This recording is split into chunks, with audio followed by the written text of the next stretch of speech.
Sahabat-sahabat Savepa yang terkasih, selamat berjumpa dengan Ruang Kata Cendana 31.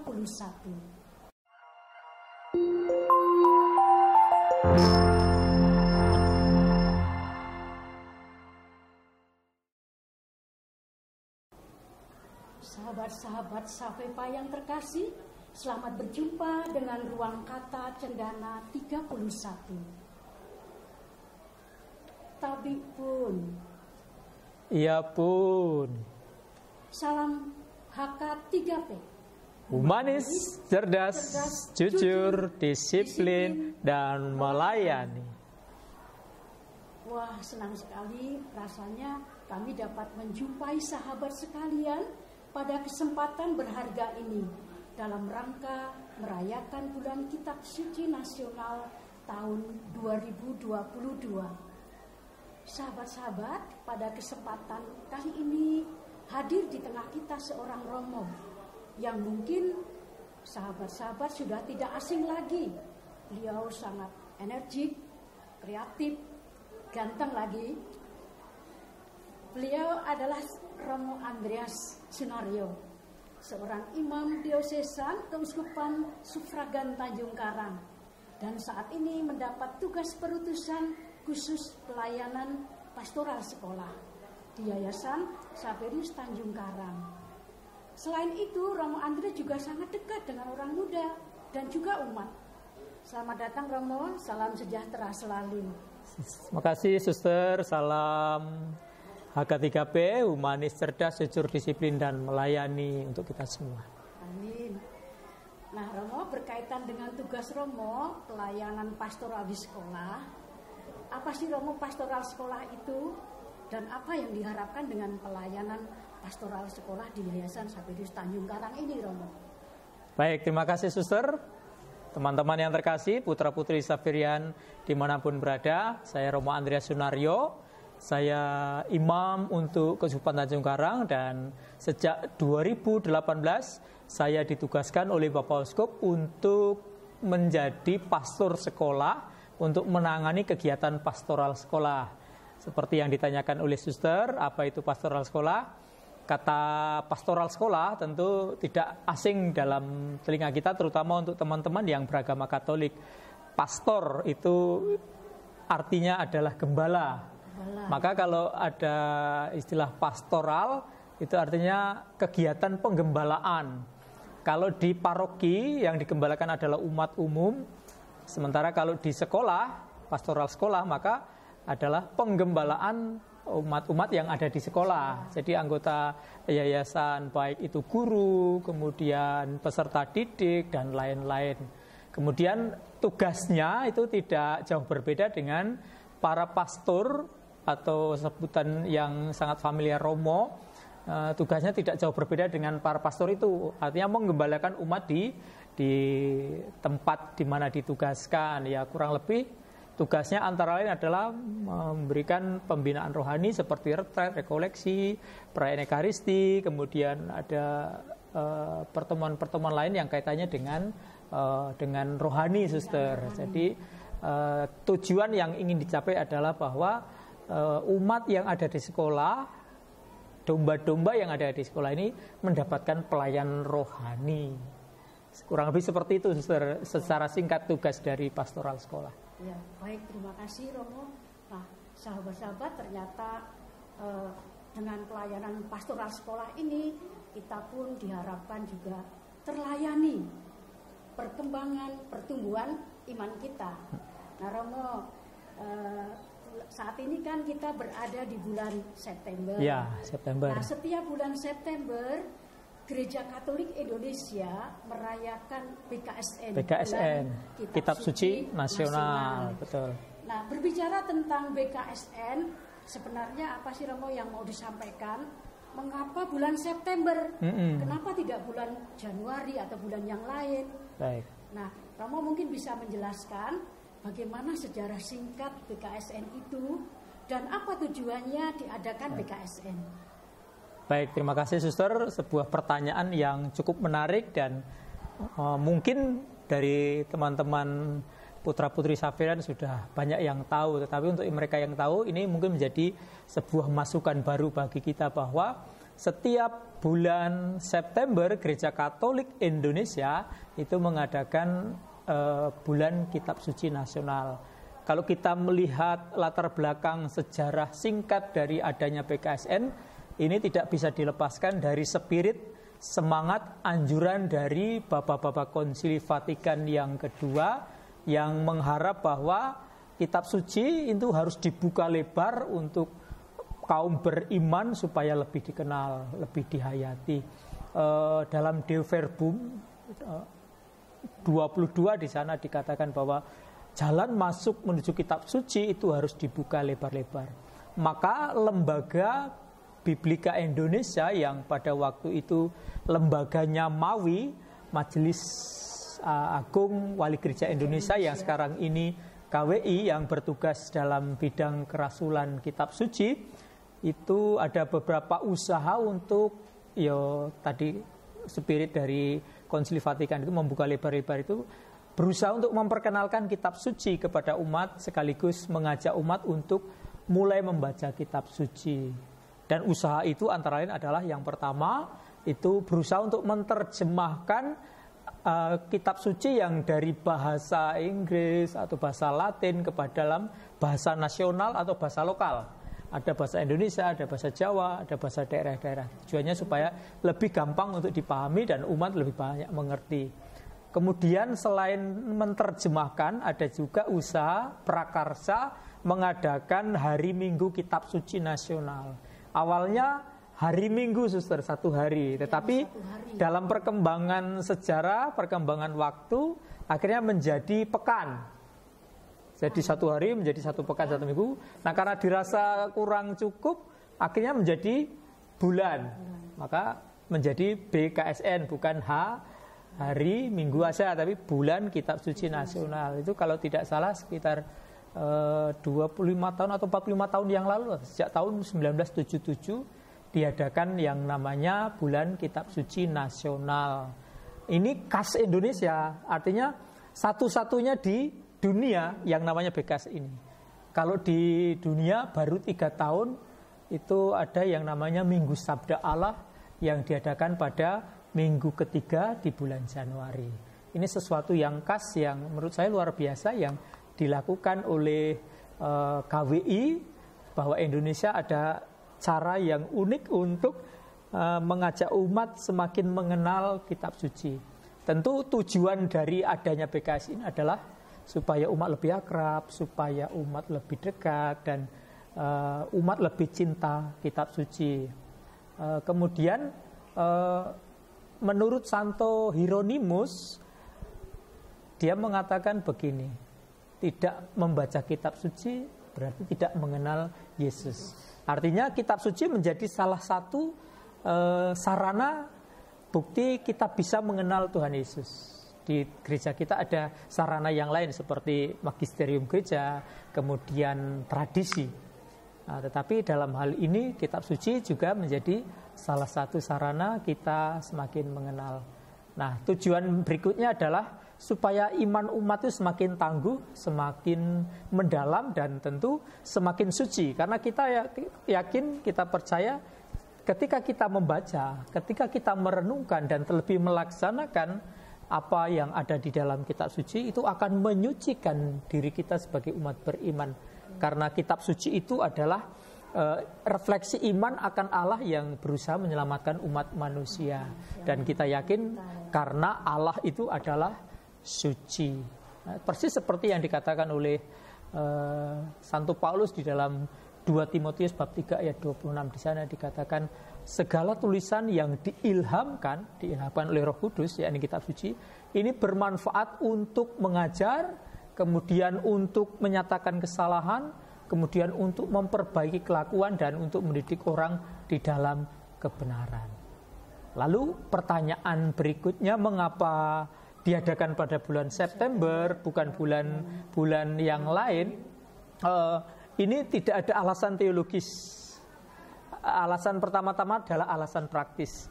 Dalam gereja kita di Indonesia, dalam 1 tahun sudah ada tema-tema yang tidak direnungkan. Misalkan bulan Oktober kita merayakan bulan Rosario, kemudian November, Desember itu kita memasuki masa Advent, permenungan, dan seterusnya. Januari, kemudian tahun baru, Juni, Juli itu libur, Maret, April itu memasuki masa Prapaskah dan liturgi. Dan yang nampaknya kosong itu adalah bulan September. Maka diadakanlah BKSN pada bulan September. Walaupun kita bisa memahami, memaknainya dalam kerangka teologis bahwa tanggal 30 September itu adalah peringatan Santo Hieronymus yang saya katakan tadi. Dia adalah seorang pujangga gereja yang punya peran besar dalam usaha memperkenalkan kitab suci. Beliau ini adalah pujangga gereja yang menerjemahkan kitab suci dari bahasa Yunani dan Ibrani kepada bahasa Latin, dan sampai sekarang ke bahasa-bahasa yang lain yang oleh LBI itu diterjemahkan. Jadi kurang lebih itu, Suster, apa yang menjadi landasan sejarah singkat dan mengapa BKSN itu diadakan pada bulan September. Kurang lebih seperti itu, Suster. Terima kasih, Romo. Ya. Wah, sahabat-sahabat KPK yang terkasih, luar biasa ya. Ternyata merayakan bulan kitab suci nasional di bulan September, atau mengapa kita merayakan itu ada sejarahnya. Ada sejarah. Ya, yang menarik sekali tadi, Romo, bahwa kalau kita tidak mengenal kitab suci, maka kita tidak mengenal Yesus. Kita sebagai murid-murid Kristus, kita harus semakin mengenal Kristus dengan membaca kitab suci. Baik, Romo, terima kasih. Oh ya, dalam rangka merayakan BKSN, tema-tema yang disampaikan dari tahun ke tahun itu berbeda. Berbeda, penekanannya berbeda. Tahun 2020 tema yang diangkat itu mewartakan kabar gembira dalam krisis iman dan identitas. Ya. Lalu di tahun 2021 itu tentang Yesus sahabat seperjalanan kita. Betul. Nah, untuk tahun ini apa sih Romo yang menjadi tema dari BKSN dan bagaimana pertemuan BKSN itu dapat kita dilaksanakan ya. Romo? Baik, terima kasih Suster. Sebelum saya menjawab apa tema tahun ini, saya ingin mengajak kita semua untuk melihat latar belakang kenapa sampai tema Allah sumber harapan baru dengan ayat emasnya carilah Tuhan maka kamu akan hidup itu diambil. Ini bahwa dalam perjalanan LBI yang tadi saya katakan Lembaga Biblika Indonesia yang bertugas dalam kerasulan kitab suci bertemu kemudian membicarakan tentang kitab suci, tema-tema yang mau direnungkan 4 tahun ke depan. Jadi tahun 2022 sampai 2025 itu sudah ada tema-tema yang disiapkan yang mengajak umat untuk membuka kitab-kitab nabi yang kecil yang jarang dibuka oleh umat. Jadi ingin memperkenalkan nabi-nabi kecil yang ada di Alkitab kita yang kurang lebih ada 12 kitab nabi kecil. Tahun ini Nabi Hosea dan Amos. Kemudian tahun berikutnya sepertinya akan mengambil kitab Yunus dan Yoel. Artinya sekali lagi LBI ingin memperkenalkan ternyata tuh ada kitab nabi-nabi kecil. Selain ada kitab nabi-nabi besar seperti Yeremia, Yeskiel, Daniel dan Yesaya. Nah, kemudian tentang tema yang diambil yakni Allah sumber harapan baru dan ayat emasnya carilah Tuhan maka kamu akan hidup. Ini tidak bisa dilepaskan dari konteks yang terjadi di dunia Indonesia terutama tentang pandemi. Memang 2019 situasinya mencekam sekali, banyak orang meninggal, sekolah tutup, pelajaran dimulai dengan online. Ya, ini sangat berbeda dengan sebelumnya. Kemudian bahkan ketika kita merayakan Ekaristi pun harus melalui streaming alat-alat canggih itu. Kemudian situasi itu lama-kelamaan di tahun 2022 ini mulai mereda. Artinya COVID mulai bisa diatasi karena vaksinnya sudah gencar. Kemudian secara psikologis orang itu sudah tidak takut lagi. Dan ini sangat mempengaruhi bagaimana kekebalan. Artinya kendati pun masih ada COVID tetapi ada harapan. Ada bangkit, harapan ingin pulih kembali untuk memulai sesuatu yang baru setelah pandemi. Maka sebagai orang beriman ini dilihat sebagai sebuah harapan. Dan harapannya itu adalah Allah. Allah itu sebagai penolong. Maka dipilihlah tema yang judulnya tadi Allah sumber harapan baru. Ayat emasnya diambil dari Amos bab 5 ayat 6. Carilah Tuhan maka kamu akan hidup. Dan saya kira tema tentang harapan ini selaras dengan apa yang disampaikan oleh Paus Fransiskus ketika beliau diwawancarai di sebuah stasiun radio, kalau tidak salah TV Rai kan. Jadi dalam wawancara itu Paus mengatakan bahwa keinginan saya adalah jangan sampai kehilangan harapan. Harapan itu nyata dan tidak mengecewakan. Dan dari tema besar itu pelaksanaan BKSN itu akan didalami dalam 4 subtema yang semuanya ini berhubungan dengan hidup baru yang diharapkan. Pertemuan pertama, pertemuan kedua, pertemuan ketiga. Pertemuan pertama dan kedua kita akan melihat bagaimana kitab Amos, dan pertemuan ketiga dan keempat itu kitab Hosea. Kalau kita mau melihat pertemuan pertama, pertemuan kedua itu ini nampaknya lebih bagaimana relasi vertikal antara manusia dengan manusia. Di sana ada mentalitas menangkis mentalitas keagamaan palsu. kehidupan pada zaman si Amos ini, kemudian adanya ketidakadilan antara sesama jurang, perbedaan antara kaya dan miskin itu sangat nampak. Dan itu juga sungguh terjadi di dalam kehidupan kita zaman sekarang ini pada masa COVID-19. Dan mungkin bisa memberikan contoh mentalitas yang mau palsu di dalam hidup beragama itu, mungkin sedikit di mentalitas keagamaan palsu itu banyak sekali. Orang kelihatannya religius tetapi seringkali korupsi. Orang kelihatannya religius tapi seringkali menindas. Artinya apa yang diyakini dalam hidup beriman itu tidak selaras dengan kehidupan nyata. Itu mentalitas palsu. Kemunafikan semacam itu. Itulah yang mau dikritik oleh Nabi Amos pada zamannya, bahwa terjadi jurang yang sangat dalam terkait dengan hal itu.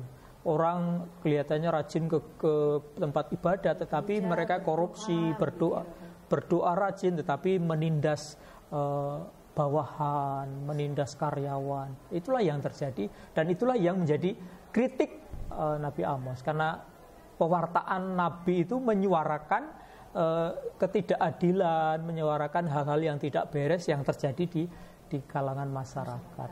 Dan yang kedua tadi, pertemuan 3 dan 4 itu relasi horizontal. Jadi relasi antara manusia dengan Allah. Jadi konteksnya bahwa manusia itu berdosa, manusia itu meninggalkan Allah, manusia tidak setia, tanda petik selingkuh. Maka metafora yang dipakai adalah suami istri dari si Hosea itu adalah seorang pelacur. Artinya si Hosea dilambangkan sebagai suami yang setia, yang mau menerima keadaan situasi apapun istrinya. Ini mau menunjukkan bahwa Allah pun setia, Allah pun tetap mencintai manusia, kendati manusia itu seringkali selingkuh dengan lari kepada ilah-ilah lain, dewa-dewa lain, dan mencari sesuatu yang di luar Allah. Itu kurang lebih garis besar pertemuan dilaksanakan yang terjadi kurang lebih 4 kali, Sister. Baik, terima kasih. Memang ketika merenungkan bahwa Allah itu setia, kita ingat pada Mazmur entah berapa bahwa Allah itu tidak pernah menghitung-hitung kesalahan kita, ya. Tetapi Allah itu selalu membuka lebar pintu kasih, pintu maaf, kerahiman kita. 2016 Paus mengajak kita merenungkan tentang tahun kerahiman. Nah, di situ ditekankan. Baik. Nah, Romo, ini pertanyaan saya yang terakhir, apa ajakan Romo atau harapan Romo untuk para remaja, terutama untuk peserta didik di Yayasan Safiris Tanjung Karang ini, Romo? Baik, terima kasih, Suster. Ini sekali lagi sebuah pertanyaan yang relevan, yang bisa kita kaitkan dengan situasi kita, terutama kita putra-putri Safirian yang bernaung dalam yayasan dan sekolah Safiris. Ajakan untuk kalian, untuk para remaja dari kami, dari para guru, para Romo, mari kita bercermin akan pengalaman umat Israel. Kita diajak untuk mencari Tuhan, yang itu adalah sumber harapan kita. Di tengah segala persoalan hidup yang kita hadapi seperti tahun-tahun ini dan tahun-tahun sebelumnya, bahwa kita menghadapi situasi COVID-19. Mari mencari Tuhan. Kata mencari Tuhan ini tidak berarti bahwa Tuhan itu hilang, Tuhan itu nggak tahu di mana. Tetapi mari kita sadari bahwa kita diminta untuk mencari Tuhan ya karena kita sendiri yang sebenarnya menghilang, kita sendiri yang menjauh dari Tuhan. Kita cenderung untuk menyembah tanda petik ilah-ilah lain, dewa-dewa lain. Tuhan berharap berkala kecil, Tuhan disingkirkan, Tuhan digantikan dengan deretan ilah-ilah yang baru. Kita tidak setia, kita mendewakan harta, kemudian kita asik dengan dunia sendiri, tidak peduli dengan orang lain. Waktu kita habis hanya untuk gadget, hanya untuk game atau medsos, dan lupa untuk berdoa dan bersama dengan Tuhan. Maka ajakannya mari kita temui Tuhan Allah kita. Kita datang kepada Allah, kita minta pengampunan, minta pertobatan, kita dengarkan sabdanya, kita taati perintah-perintahnya. Maka ketika kita datang kepada Allah, sumber harapan hidup baru, maka kita akan hidup. Karena kita yakin Allah berbelas kasih, berkerahiman untuk kita semua. Demikian Sister. Amin. Baik, menarik sekali Romo. Semoga apa yang telah disampaikan oleh Romo membantu seluruh umat. Ya, amin, amin. Para remaja ya. Yang sedang mencari idola. Mereka supaya terpanggil mau tadi membuka hati, mendengarkan sabda Tuhan, merenungkan, dan akhirnya melakukan mewujudkan yang didapat dari kitab suci itu dalam kehidupan sehari-hari, sehingga iman semakin dikuatkan, bertumbuh dalam pengharapan, dan berkembang dalam kasih. Dan terutama sesuai dengan tema BKSN tahun ini Romo, semoga semakin yakin kita semua semakin yakin bahwa Allah lah, hanya Allah sumber pengharapan baru hidup kita. Karena Allah kita memang Allah yang setia dan Maha Rahim. Terima kasih banyak Romo. Sama-sama Suster. Pada kesempatan kali ini, terima kasih juga untuk waktu dan kesediaannya hadir di tengah kami. Nah, sahabat-sahabat Safepa yang terkasih, sampai di sini ruang kata cendana 31 kali ini. Semoga kita menjadi insan-insan berpengharapan dan menaburkan pengharapan itu sehingga menuai sukacita. Terima kasih untuk kebersamaan kita. Salam HK3P. Humanis, cerdas, jujur, disiplin, dan melayani. Sampai jumpa. Tuhan. Dadah. Amin.